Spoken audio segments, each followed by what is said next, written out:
자, 감염과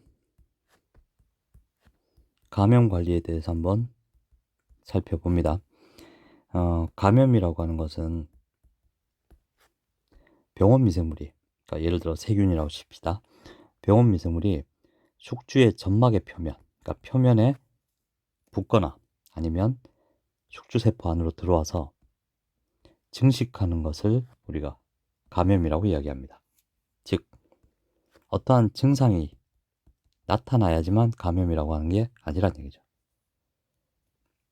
미생물이 숙주의 표면에 붙거나 숙주 안에 들어가서 증식만 해도 우린 이걸 감염이라고 얘기합니다. 다시 얘기하면 미생물이 있고 숙주가 있겠죠. 이때 감염의 관계는 미생물은 숙주를 감염시키려고 하고, 즉 숙주 안에 들어가서 자기 자신의 숫자를 늘리려고 합니다. 그에 비해서 숙주는 여기에 대항하려고 하죠. 이때 미생물과 숙주가 각각 어떤 작용을 하느냐, 미생물은 병원성을 가지고 그 다음에 동력을 가집니다. 병원성이라고 하는 것은 말 그대로 질병의 원인이 되는 성질로서 병원성이 높다는 얘기는 질병에 잘 걸리게 한다는 얘기가 됩니다. 반대는 병원성이 낮으면 질병에 잘 걸리지 않는다는 얘기가 되겠죠. 그에 비해서 동력은 조금 다릅니다. 동력은 말 그대로 독의 힘이죠. 그러니까 동력이 강할수록 사람의 몸은 더 아파지게 되겠죠. 그러니까 병원 미생물의 동력이 강하면 숙주는 증상이 심해져서 아픔을 느끼게 된다. 반면에 동력이 약하다는 얘기는 독의 힘이 약하기 때문에 일단 감염은 됐다, 그리고 증상이 나타난다 하더라도 숙주인 개체가 아픔을 덜 느낀다는 얘기가 됩니다. 그러니까 두 개의 의미가 조금 다르니까 이걸 잘 기억하고, 이에 대항하는 것은 바로 숙주의 저항력입니다. 이걸 우린 다른 말로 면역력이라고 이야기를 하죠. 이거에 반대되는 개념이 바로 감수성입니다. 그러니까 감수성은 말 그대로 받아들이는 성질이죠. 그렇기 때문에 숙주의 감수성이 크다는 얘기는 미생물을 잘 받아들인다는 얘기입니다. 따라서 숙주의 감수성이 크다는 얘기는 질병에 걸릴 확률이 높다는 얘기죠. 그에 비해서 감수성이 낮다, 그 얘기는 받아들이는 능력이 적다는 얘기죠. 즉 저항력이 높다는 얘기입니다. 그렇기 때문에 질병에 걸릴 확률은 낮아진다는 얘기죠.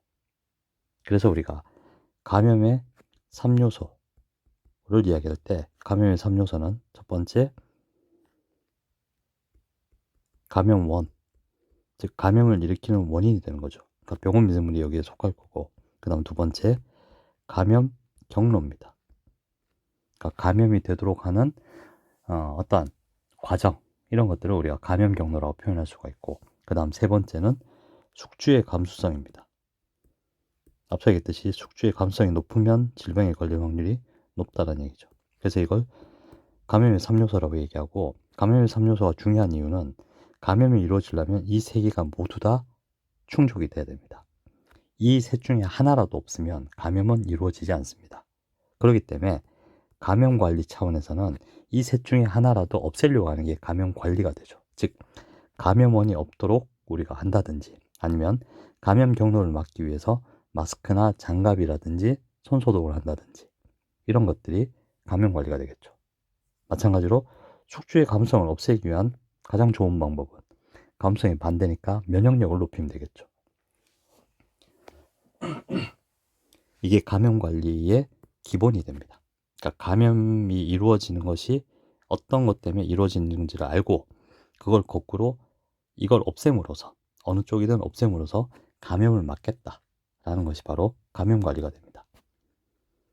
따라서 미생물은 병원성과 동력을 가지고 감염을 일으키려고 하고, 숙주는 저항력을 가져서 감염이 되지 않도록 하려고 하죠. 이거의 힘의 크기에 따라서 달라집니다. 즉 병원성이 클 수도 있고, 두 개가 거의 같을 수도 있고, 저항력이 클 수도 있겠죠. 병원성이 크면 질병은 일어납니다. 증상이 나타난다는 얘기죠. 이걸 우리는 증상 감염 또는 현성 감염이라고 이야기합니다. 성질이 표현된다는 뜻이죠. 반대로 저항력이 크다. 그럼 감염은 이루어지지만 증상은 안 나타나겠죠. 이걸 무증상 감염, 다른 말로 불연성 감염이라고 이야기합니다. 그러니까 표현이 되지 않는다, 나타나지 않는다 라는 얘기가 되죠. 그리고 이 힘이 비슷하다. 그렇게 되면 어느 쪽으로 치우치지 않기 때문에 잠복 감염의 상태가 됩니다.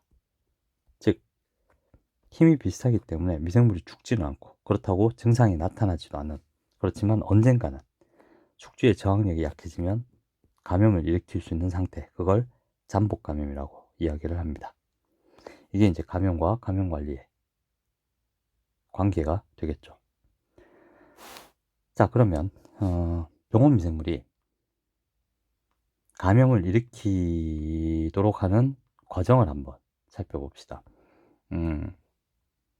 이 저항력에 대한 얘기는, 저항력이 다른 말로 면역이라고 표현할 수 있다고 했죠. 따라서 면역이라고 하는 과정을 배우게 되면 이건 자연적으로 알게 됩니다. 그래서 이 시간에는 미생물이 속주에게 감염을 일으키려면 일단 어떻게 되는지 한번 살펴봅시다. 자, 먼저 감염이라고 하는 것은 증식하는 거라고 그랬죠. 증식하기 위해선 자기가 잘 살 수 있는 곳에 정착을 해야 됩니다. 그래야 그 다음 증식이 가능하다는 얘기죠. 예를 들면 결핵균은 폐와 같은 곳에서 잘 삽니다. 그러니까 자기가 잘 살 수 있는 곳에 정착을 해야 된다는 얘기죠. 그러면 이렇게 정착하고 증식하기 위해서는 일단 미생물은 숙주세포에 붙어야 됩니다. 이걸 뭐라고 하느냐? 이걸 정착이, 다른 말로는 뭐 완전한 표현은 아닌데 정착성이라고 이야기합니다. 그러니까 제일 먼저 정착성을 가지죠. 정착성을 가지게 하는 가장 대표적인 도구가 선모가 됩니다.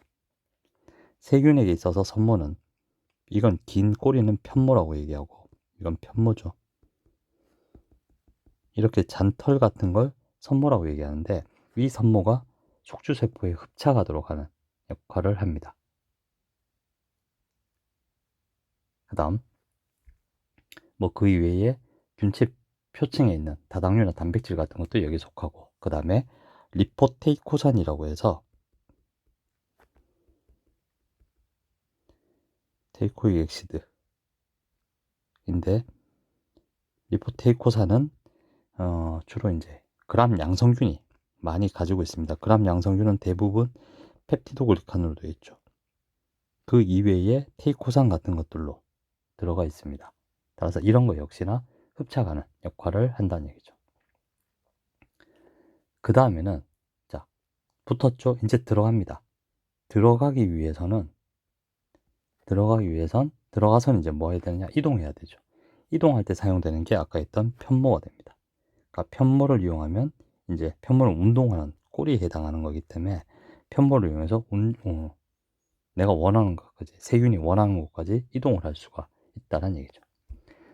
자, 그렇게 되면 이제 원하는 곳까지 가기 위해선 침습이라고 하는 걸 합니다. 그러니까 침습성이라고도 표현하는데, 침습할 수 있는 성질, 즉 침습은 침투하여 스며드는 것을 이야기합니다. 따라서 이렇게 하기 위해선 일단 들어갔죠. 그 다음에 내가 원하는 것 같이 이동하다 보면 우리 몸은, 숙주세포는 특히나 백혈구 같은, 그러니까 포식작용하는 세포를 통해서 세균을 잡아먹으려고 합니다. 만약 아무런 도움을 받지 못하면 이 세균은 잡아먹히겠죠. 잡아먹힌다는 얘기는 병원성은 낮아진다는 얘기입니다. 하지만 세균 중에는 이러한 백혈구가 가지고 있는 방어 능력을 뛰어넘는 그러한 능력을 가지는 게 있죠. 가장 대표적인 것이 현막입니다. 현막은 항포식작용하죠. 즉 대식세포나 호중구가 가지고 있는 포식작용에 대항한다 라고 생각하면 됩니다. 따라서 현막이 없는 세균은 잘 잡아먹히지만 현막이 있는 세균은 잘 안 잡아먹힌다는 얘기가 됩니다. 따라서 숙주의 면역작용, 숙주의 방어 기능에 대항하는 대표적인 것이 현막이 되고, 그 이외에 용혈소 같은 것이 있습니다. 말 그대로 혈액을 녹이는 물질이란 얘기죠. 그러니까 적혈구를 용혈시키는 그런 것이 있고, 그 다음에 백혈구를 파괴시키는 것도 있습니다. 아까 얘기했듯이 백혈구는 우리 몸에 면역작용하는 세포, 대표적인 세포입니다. 따라서 어떤 세균 같은 경우에는 백혈구를 아예 살해하는 그러한 물질을 가지고 있다는 얘기죠. 그 다음에 카탈레이즈라고 하는 것이 있습니다. 카탈레이즈는 효소의 한 종류인데, 이건 식균 세포의 살균 작용에 대항하는 그러한 효소를 이야기합니다. 따라서 이 카탈레이즈는 뭘 볼 수 있냐면, 과산화수소수라고 하는 것이 있습니다. 약국 가면 그 소독약으로 사용하는 건데, 그냥 물정한 피부에다가 떨어뜨리면 아무런 변화가 일어나지 않죠. 그냥 알코올처럼 그냥 약간 시원할 뿐인데, 상처난 곳에 이걸 떨어뜨리면 기포가 생깁니다. 흰색 기포가 생기는데, 그게 바로 이 H2O2를 카탈레이즈가 분해시킴으로써 거품이 난다는 얘기죠. 따라서 거품이 난다는 얘기는 카탈레이즈가 있다는 뜻이다. 카탈레이즈가 있다는 얘기는 세균, 카탈레이즈를 만들어낸 세균이 존재한다. 따라서 상처를 그렇게 해서 소독한다는 얘기가 됩니다. 따라서 이러한 것들, 현막이나 용혈소나 백혈구 살해인자, 그 다음에 카탈레이즈 같은 걸 통해서 숙주세포가 면역작용하는 걸 방해한다 라는 것도 있죠. 뿐만 아니라 옆으로 적어보면 점착성이 있고, 그 다음에 침습성이 있죠. 점착, 붙어서 안으로 들어가고, 이때 또 뭐가 있냐면 침습을 도와주는 효소가 있습니다. 가장 대표적인 것이 하이알루로니데이즈라고 하는 것이 있는데, 이건 우리말로 굳이 표현하자면 하이알루론산 분해 요소라고 이야기합니다. 이거 이외에도 몇 가지 효소들이 있는데, 이런 것들은 침습성을 도와주는 물질이 되죠. 그 다음에 확산인자라고 해서, 확산인자는 이러한 인자들은 숙주세포가 가지고 있는 조직을 파괴시킵니다.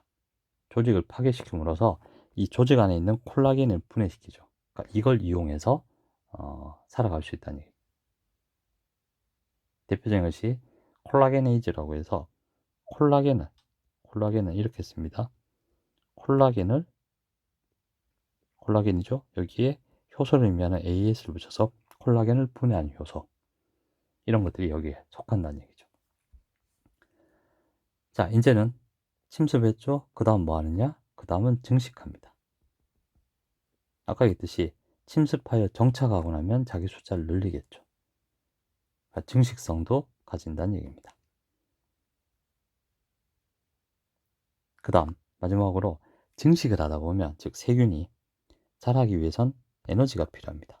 그럼 에너지원을 넣어서 ATP와 같은 에너지를 만들어내겠죠. 포도당 같은 에너지원을 집어넣어서 ATP 형태로 에너지를 만들어냅니다. 근데 이렇게 만들다 보면 반드시 뭐가 나오느냐? 노폐물이 나옵니다. 즉 에너지 대사 과정 중에서, 에너지 대사라는 것은 본 목적은 에너지를 만드는 거죠.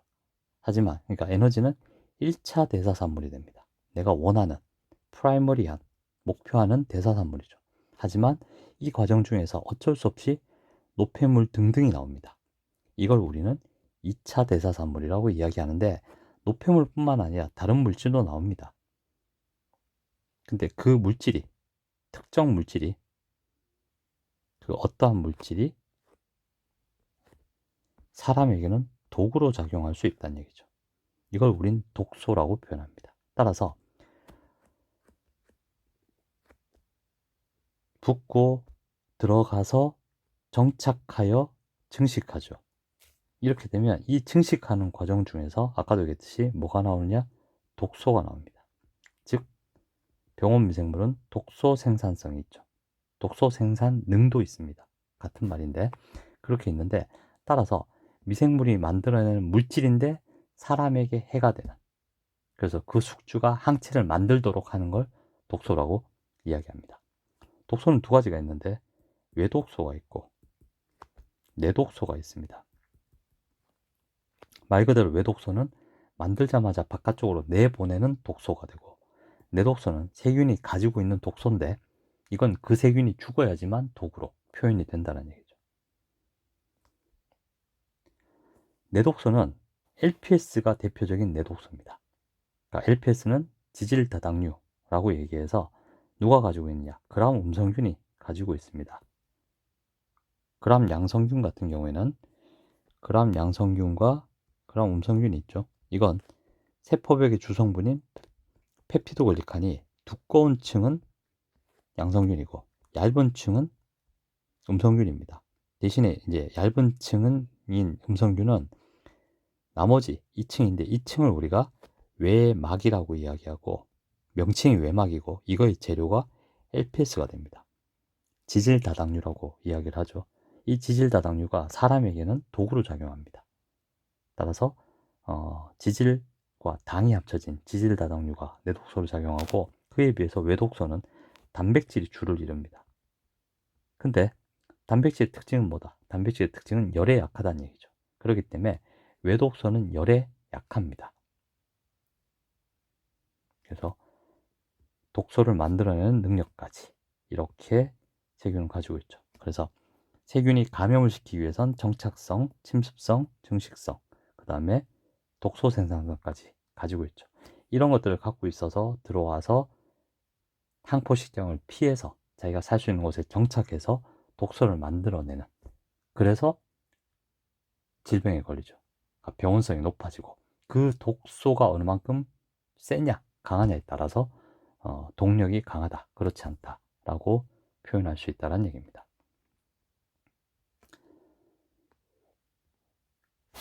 자, 이러한 독력에 대해서, 즉 미생물이 가지고 있는 독력에 대한 숙주의 과민 반응이라고 하는 것이 있는데, 이건 세균이 가지고 있는 물질이 숙주 안으로 들어가면 이게 항원으로 작용합니다. 우리가 아까 앞에서 독소 얘기할 때 잠깐 얘기했었죠. 내독소 같은 것들, 이런 독소들 같은 경우에는 독소는 숙주세포 안으로 세균이 들어오고 난 후에 그 숫자를 늘리는 과정 중에서 독소가 밖으로 나온다고 그랬죠.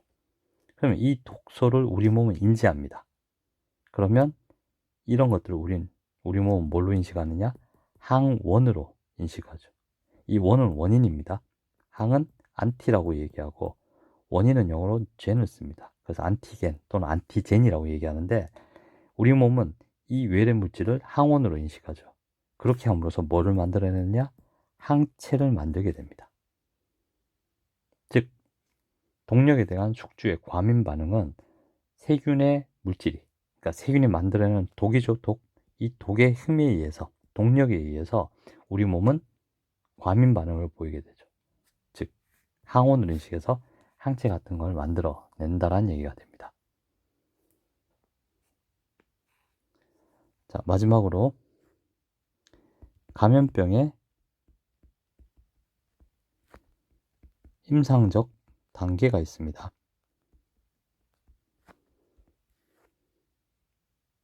일단 급성 감염이 있고 만성 감염이 있고 그 다음에 잠복 감염이 있습니다. 급성 감염은 말 그대로 병원 미생물이 만들어내는 독, 아까 독을 얘기했죠. 독소 같은 거. 이런 것들이 숙주세포에게 데미지를 크게 주는 거죠. 적극적으로. 그러니까 엄청나게 세게. 그 다음에 지속적으로 영향을 줍니다. 이게 바로 급성 감염이 되죠. 그에 비해서 만성 감염은 감염성 미생물이 만들어내는 물질, 아까 대사산물이라는 표현을 했는데 그런 것들이 숙주 안에서는 반응을 일으키지 않는 기생체에서 만들어지는 걸 이야기합니다. 그걸 만성 감염이라고 이야기를 하죠. 급성 감염은 주로 잠복기를 갖고 있다가 그 다음에 전구기, 전구체 할 때 전구죠. 앞선 뭐 이런 의미가 됩니다. 따라서 일단은 여기서는 병원 미생물이 증식하려고 하는 고시기고 전구기는 감염 초기에 증상이 나타나는 시기를 이야기합니다. 그 다음 시기는 급성기가 되죠. 이렇게 나눌 수가 있습니다. 그에 의해서 만성감염병은 숙주와 기생체 사이가, 즉 미생물죠, 이 힘의 균형이 거의 비슷할 때를 이야기합니다. 그 다음 세 번째, 잠복감염. 잠복감염 아까 잠깐 얘기했었죠. 일단 기생체 같은 경우에, 즉 병원 미생물이 사라지지 않고 숙주의 몸 안에 숨어 있습니다. 그러다가 숙주의 면역력이 떨어지면 나타나는, 이게 잠복감염인데, 대표적인 것이 바로 VGV라고 해서 바리셀라 조스터 바이러스의 준말인데, 이건 우리말로 하면 수두대상포진 바이러스입니다. 어릴 때 수두를 앓은 사람 같은 경우에는 시간이 지나면 낫긴 하는데, 이 바이러스가, 즉 VGV라고 하는 이 바이러스가 완전히 사라지는 게 아니고 그 사람의 신경절에 숨어 있습니다. 그러다가 그 사람이 성인이 돼서 피곤해지죠. 즉 면역력이 떨어지죠. 그러면 대상포진으로 나타나는 거. 즉 죽지 않고 잠복해 있다가 다른 증상으로 나타나는, 이게 잠복감염이고, 잠복감염의 가장 대표적인 것이 대상포진 같은 것들이다 라고 생각을 하면 되겠습니다.